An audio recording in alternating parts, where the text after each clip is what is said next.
8:32 right now. New York City Mayor Eric Adams is due back in court in the coming days for a hearing to formally dismiss the federal charges against him, as instructed by the Justice Department. So even though the charges will be dismissed, he's not totally in the clear when you read the details of the memo, right? So former prosecutor, criminal defense attorney now, Bernarda Villalona, she is joining us to break it all down. There's a lot of legal lingo that's in that document. So great to have you here, Bernarda, to break it all down for us. Let's begin first and foremost. We talked about how this is historic and unprecedented and extraordinary.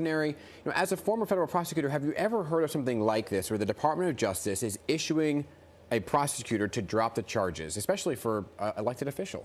Exactly. So I was a former state prosecutor in Pennsylvania and also in New York. So this is unheard of. Usually when you're dealing with federal prosecutions, AUSAs, they usually speak to the DOJ or their supervisors prior to bringing in a prosecution to determine what charges or how far they should go with the case, but not doing the maintenance of the case itself. So you rarely see this type of action taking place. Yeah, and I see you have the memo there handed down. Yes. And you're laying this all out for us this morning, but you really have to pay attention to the verbiage in this, don't you? Because it says the charges will be dropped without prejudice, which basically means what? Yeah, so that's very important. So actually, that's the statement that stands out the most in this memo, because when you're dismissing charges without prejudice, this means that these charges can come back. This prosecution can be reopened. It's not the end of this case. And it's also, more importantly, the language that was used in this document is not dismissing it without prejudice because there was a lack of evidence or there's an issue with the law.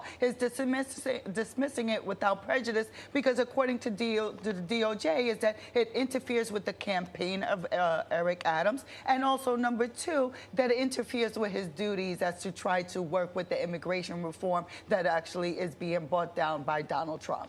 That's what it actually, that's what it breaks down to. Right. So I guess the question is, if he doesn't win re-election, right, could they say, well, he's not mayor anymore and we'll do what we want to do? Absolutely. There's nothing stopping the DOJ from... There's no timeline or statute of limitations, really. In terms of, there is a statute of limitations, but this memo is very clear that they can reopen and look into the case after the election in November of 2025, right? So they can reopen this case, but it's very clear that, look, DOJ, you cannot use your investigators to continue investigating Eric Adams or targeting him in any other prosecution until after the election in November of 2025. So then the question lies, well, what do you do with other people that you were investigating that's associated with Eric Adams? If they mention his name, you have to what? Stop, close your ears, walk out the room, because this memo is quite clear that you cannot take any investigative measures having to deal with that. Yeah, because this memo isn't calling into question the prosecution's case and how they did their job. No, not at all. Not at all. It's not and it's quite clear, this memo, that it's they're not talking about the prosecutors and how they handled the case specifically,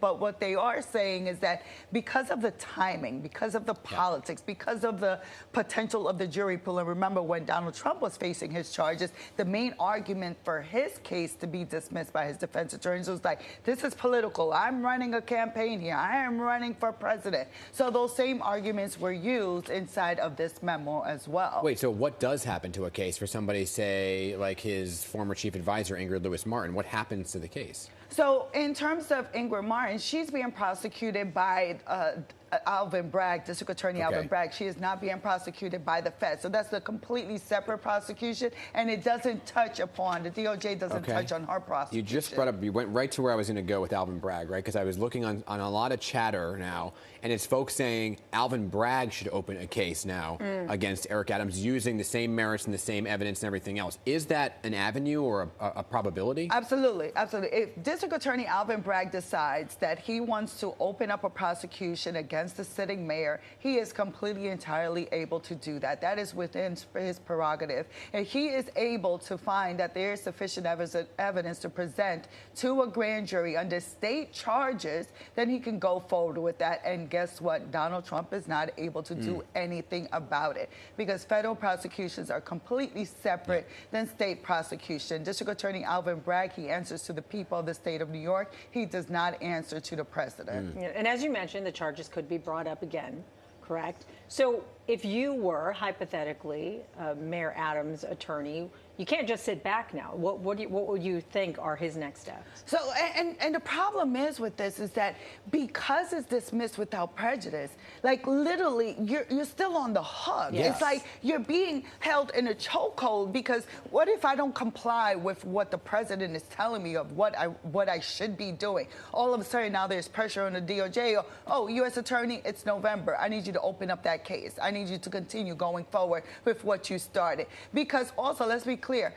there was a point where the AUSAs in the prosecution of Mayor Adams said that they were going to come forward with a superseding indictment to add additional charges. What about Mayor Adams' language yesterday when he came out and said, I told you I did nothing wrong. I was in the... He almost made it sound like the charges were already dropped with that they weren't going to come back.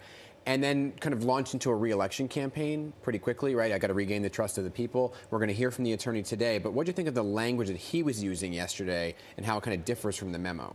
Well, let's be clear. Because the charges are going to be dismissed without prejudice, I mean, technically, we know that if it's dismissed, then he's a man that's not facing any criminal charges up until those charges are reinstated, if that actually happens.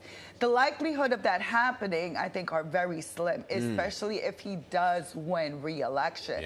But still, you're still dealing with that black cloud over you that, wait, these charges can come back at any moment. I'm at the mercy of the president. Well, Bernarda, you're always a wealth of information. We appreciate you coming in this morning. Thank you. We were holding out for you because I knew you were going to break it all down in a way that everyone could understand. Exactly. All right, 8:39, everybody.